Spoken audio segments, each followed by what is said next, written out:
The destruction of the ego is not a permanent destruction, of course, but the initial annihilation, the destruction of the ego, the story, confines that what is left into being that what is left, you see. So that what is left is a storyless you, because ego is everything in what we call names, identities, meanings, practices, methods, ways, attachments, associations, beliefs, hopes, promises, logic, chaos. All these words have been defined, they've been made up, they've been created. And they appear to have a purpose, you see. But the purpose is defined by that what creates the word through their own personal experience. Have you ever asked where words come from, you see? Who actually designed the first word, you see? We can go back, we can have books of Sanskrit and I don't know what they call words, Gothic, symbols, maybe numbers, maybe marks on a cave, I don't know. But the object of the word was simply to try and overcome a problem in life. I'm having a problem. I don't know any words, right? There's a crocodile running at me very fast. So I need a word. Help. Yeah. No one comes. Words have no use, you see. It's not that the words have no use. They're just little fragments of ways of trying to, encounter that what we cannot encounter. We cannot encounter the crocodile unless we have a gun or whatever available. It's instant death. So words are born from the fear of death, which is fine. Yeah, let's build words. Let's help each other communicate and let's help each other be safe and whatever. But words are now what we live by, what we live for. There's no way we can get by without words, is there? Of course there is.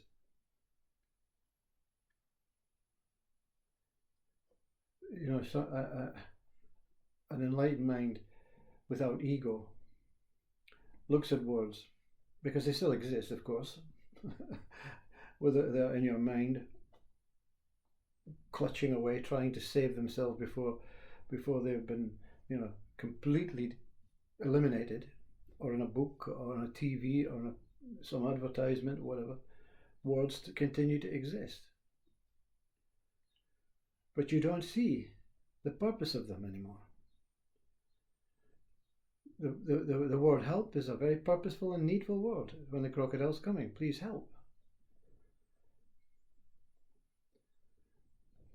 But enlightenment is the child's primitive way of not having to be dependent on the things that humans have now become so dependent on: meaning, purpose, methods, words, rules, guidelines, and whatever.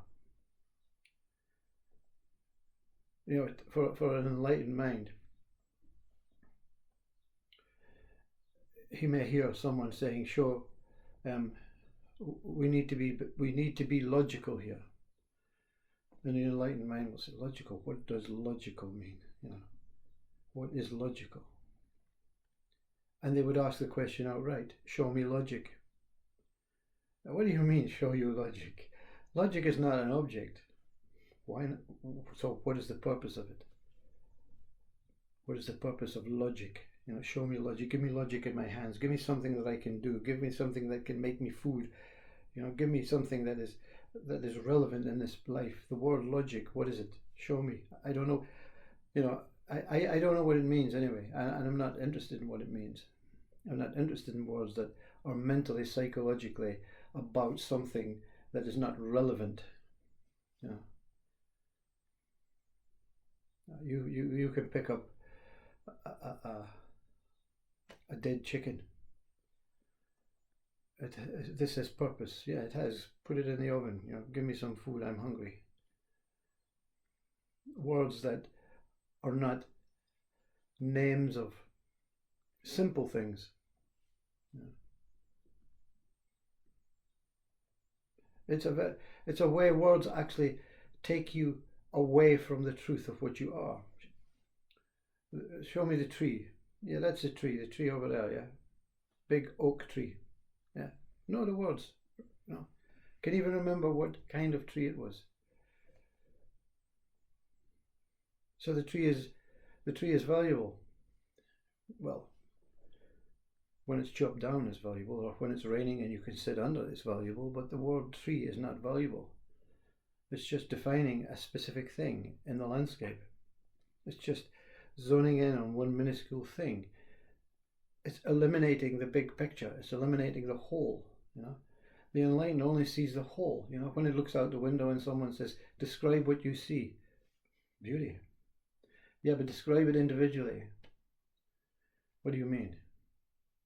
You see, the enlightened one has to be given the meanings again, like the child at school. What do you mean? Well, what things can you see? Beauty. Yeah, so which one is more beautiful than the other? I don't understand that question. Beauty. Life. Love. So you're living your life based on very minuscule what we would call methods or ways. I'm not complicating my life. I'm not complicating this brain and this mind and this body again. I'm not over elaborating. I'm not trying to describe everything in the landscape, because there's no purpose of it. What is the purpose of describing? Well, I know. You see, the child says, "I know everything. I know the trees, that's the hills and everything. So what? So what are you going to? What is going to benefit your life?" Well, I may need to get a job that I have to describe the landscape. Yeah. So we'll invent a job to describe the landscape just through the words that we've given life to. Words take you away. They take you out into the diverse planet. It becomes a diverse planet, you see. It's like the man who says, which one of these 20 women do you think you would like to spend your life with? Which one do you think you love better than the others? And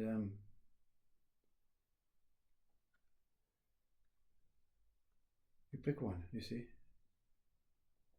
You eliminate the other 19. But you don't say, "I would spend my life with the whole 20. Because it's not about marriage. The question was not about marriage. Which one would you like to spend your whole life with? I'd like to spend my whole life with the whole 20. I don't have to embrace them, hug them, kiss them, marry them. We're spending our whole life with every single human being, you see. But that one's more important to me than that one. Why? Because that one's my family. That one's not my family. Divisive. That's what we do. That's what the ego does. The ego divides and conquers. Not in a warlike conquering, Yeah, I like that one better. So I'm eliminating half of my life. Yeah. And that's what Ramana Maharshi tells you. No, don't eliminate half of your life if you're going to eliminate certain things. Eliminate all thoughts in your life, all words, not this. What do you see out there? No, not this. You said you saw beauty. Well, oh, seen through beauty. No, not this. You don't see anything. No, nothing happening. Nothing taking place. So explain nothing. No, not this. I'm not wasting my time explaining things that are not relevant, you see. You know, animals find things relevant. You don't see animals, you know.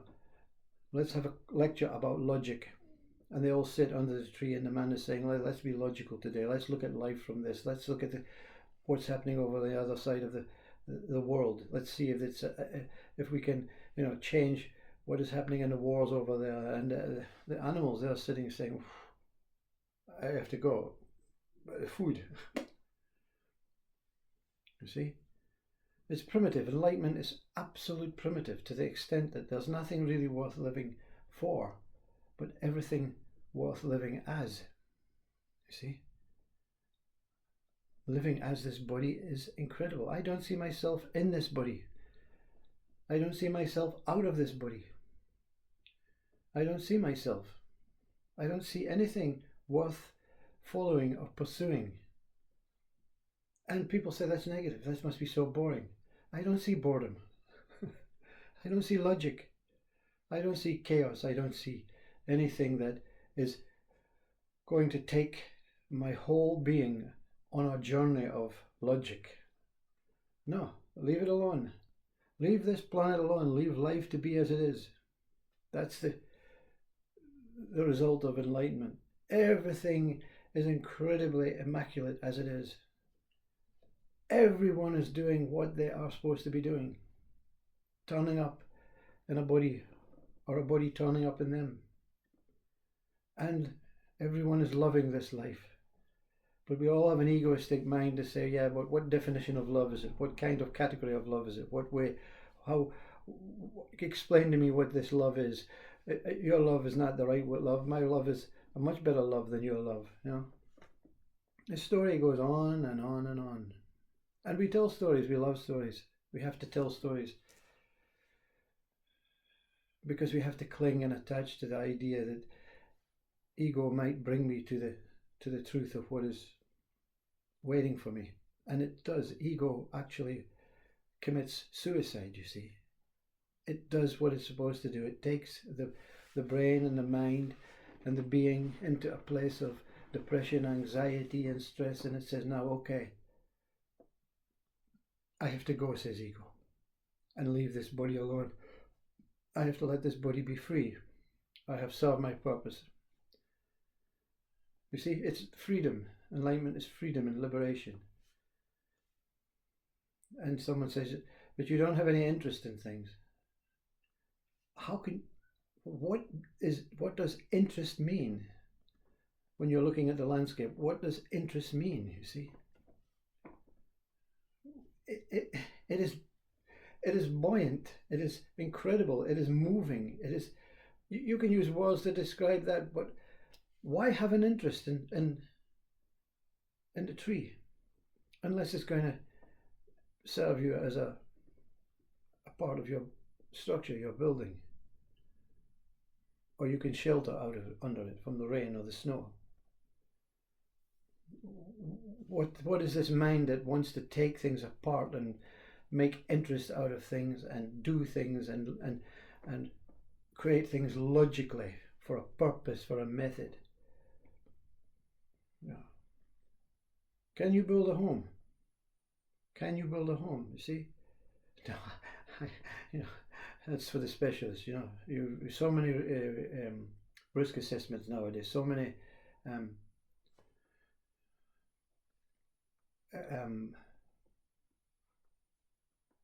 we have to do so many things. We have to find so many materials.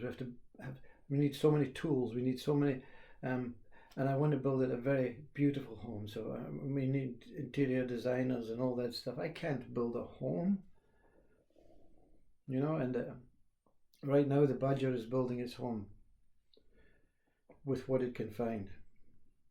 Yeah. The enlightenment is the shaman, the primitive. Give me a piece of fabric over my head and I can live freely. But we don't do that, you see, because it's not about that. It's not about being something other than what we are. It is about accepting what we are fully and accepting this world fully in what it is, you see, with no attachment or association or non-attachment or non-association. It is what it is, you see. That's what God says to Moses.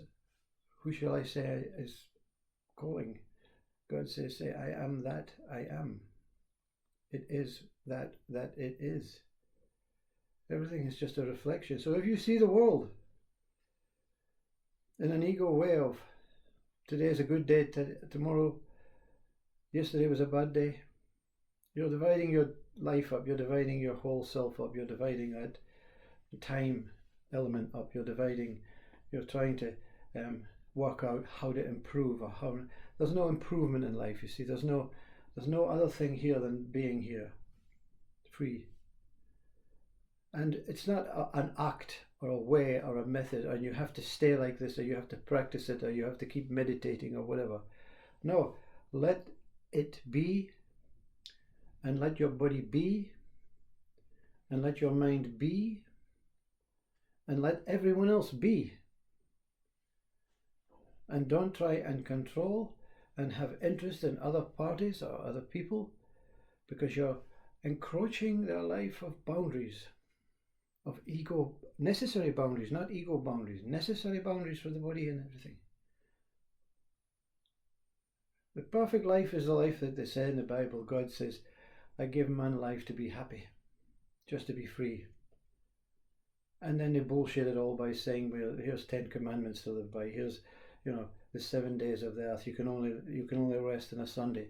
What a load of nonsense, That's just the ego. The Bible is the ego, Everything that is in words is ego form. A book that says this is how we should do it is a controlling element that U.G. Krishnamurti speaks about. Something wants to control you. Something wants to control you, and you want to be controlled, because you do not have that capacity to just be free and let life open its arms and embrace you. I can't do that in case the crocodile comes, I can't open my arms and embrace life, because without words, without identities, without notions, without attachments, without associations, without responsibilities, without organization skills, I can't do that, because the crocodile will get me. The crocodile's going to get you anyway. You see, the crocodile is death. And no one escapes that, you see. So, from an enlightened perspective, life is absolutely okay. And there's no liver, there's no me that says, I'm special because I know that. Because I am life. You see, I am just okay. Enlightenment means just okay. Buddha balance. There's nothing can pull you into the tree, into the logic, into the interest, into the method, into the practice, into the religion, into the faith, into that. Everything what you do in your life is okay with this one. Because every one of us is on the same journey. And that journey is just witnessing. That journey is not practicing, it's not doing, it's not experiencing, it's just witnessing and observing the incredible, immaculate beauty that is in front of us, within us, around us, above us, whether it's in what we call a different planet or a different star or a different blade of grass. Everything is the same. Enlightenment means everything is the same one. And you are part of that same one. when you use the word I. I defines you as an individual, you see. I becomes different to you. And that's essential in our modern day life, is to have a minuscule ego that makes little subtle separations.